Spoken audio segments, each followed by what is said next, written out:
None of his kids, except Solomon, none of his kids actually had a great story.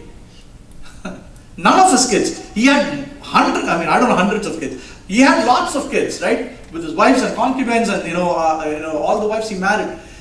He had so many kids, but none of them had a good story to tell. None of them. Amnon and Tamar. How many of you know that story?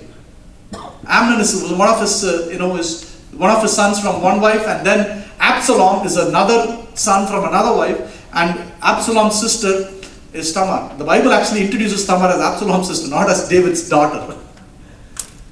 It's amazing. It's amazing how the Bible is written and how you and I need to see it.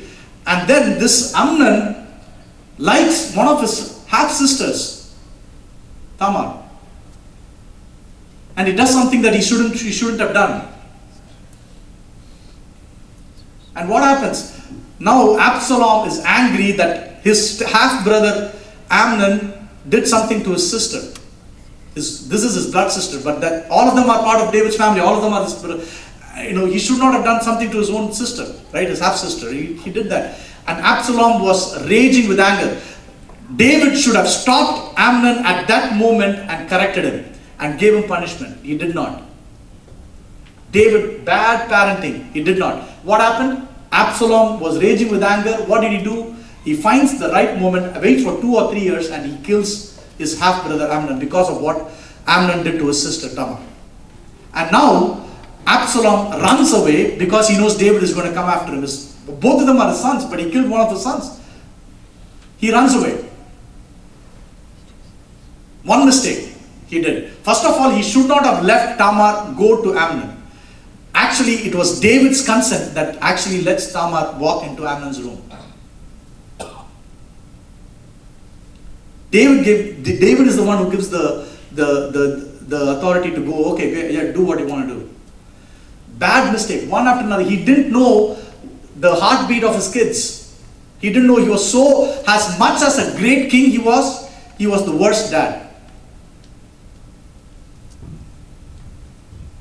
And Absalom runs away, takes revenge, he walks away, and then when Absalom comes back, through a lot of things, Absalom comes back into the city. The guy doesn't go and vision. David doesn't see Absalom at all. And now Absalom, not only did he kill Amnon, now his anger is now directed towards his dad for not doing anything not only to son Amnon, but now he didn't even come back and hug him. The son who went on exile for killing.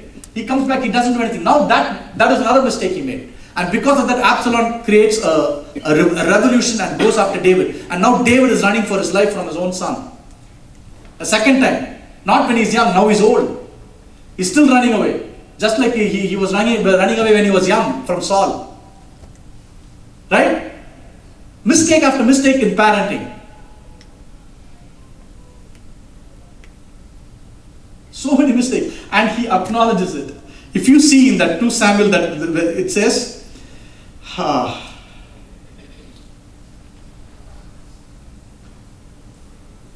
don't know where he says, but there is a place where he says, I was such a bad person raising up a family. He actually even acknowledges that. As much as a great king I wasn't good raising up a family. He acknowledged all his mistakes. That was David for you. Okay. So anyway, there is story after story, even till the end. Now he's king. Even at the end, he was looking out for the next generation. He was looking out for who is going to replace him, right? Solomon. And then there is another son of his, Adonijah, comes in and tries to take the throne away from him. So there is story after story that you can talk about, but David was always consistently he would go to God and say, God, I made a mistake, forgive me. God, I made a mistake, forgive me. Again, when he counts the armies, right? When he counts the armies, he should not have counted the armies. He made a mistake and 70,000 people died. The moment he made the mistake, he realized the mistake and he said, Lord, forgive me. And then God gives him a choice. And one of the choices was to kill 70,000 people. And he took that choice.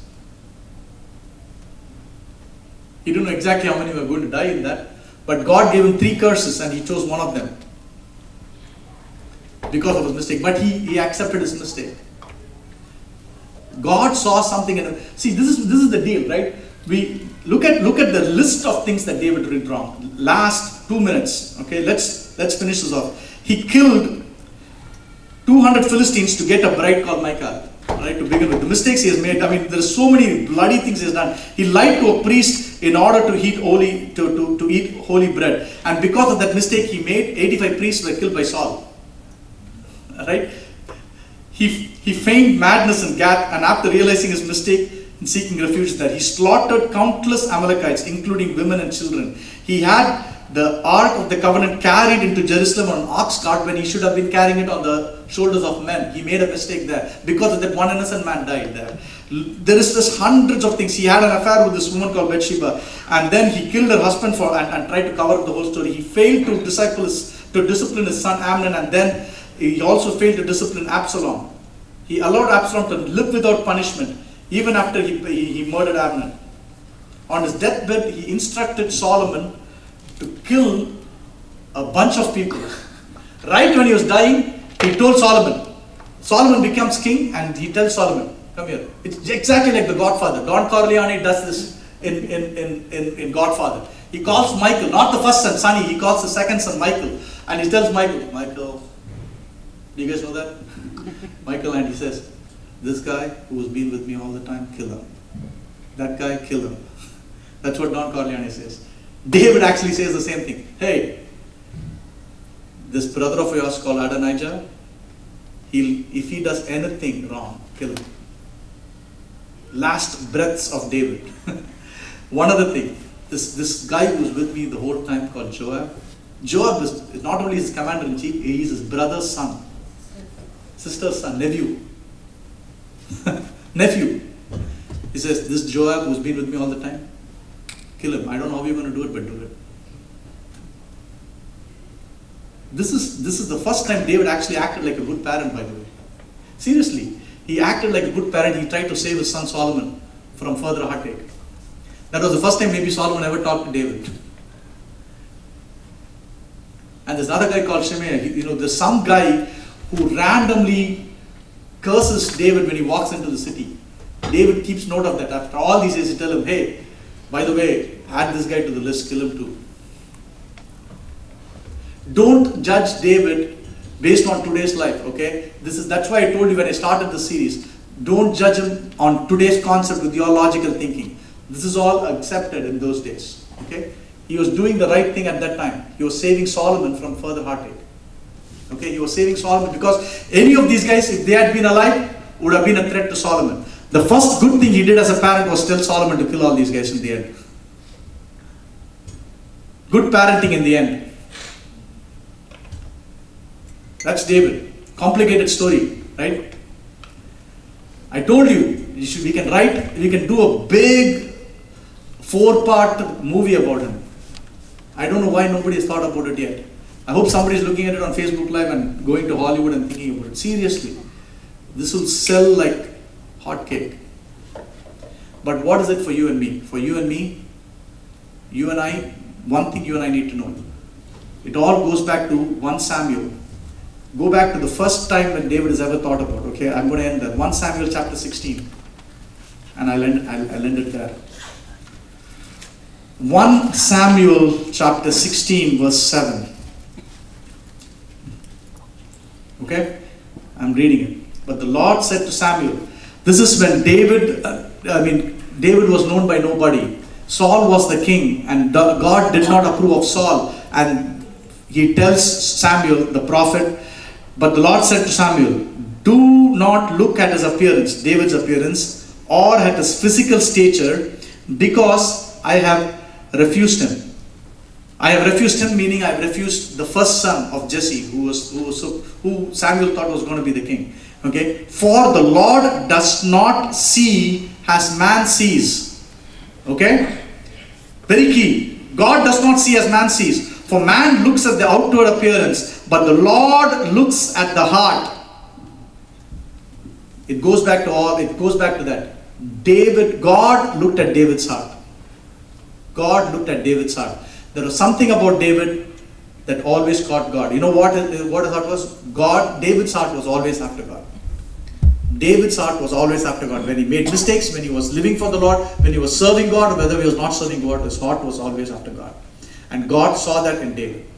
Right? And I wish God sees that in you and me. A true and a contrite and a repentant heart. Right? Going back to your mistakes and truly confessing it. Walking in the things of God. Always being in a place of worship. Always waiting for the presence of God. Always being in God's presence. Yearning after the presence of God. Yearning after the ministry of God. Yearning after building the kingdom of God. Right? That was David's heart. Right? Your heart and my heart should always replicate that. Be after those things. The things that matter to the heart of God. Be after those things. Not after all this vain things called social media and how people look at us and cars and money and whatever. All of that means nothing. If David had thought about that, he would not have danced like that. He would have danced a very nice dance. Right? He didn't dance like that. In front of everybody. Right? He danced in abandon because his one audience, all his life was God. Amen? Amen. God looked at that.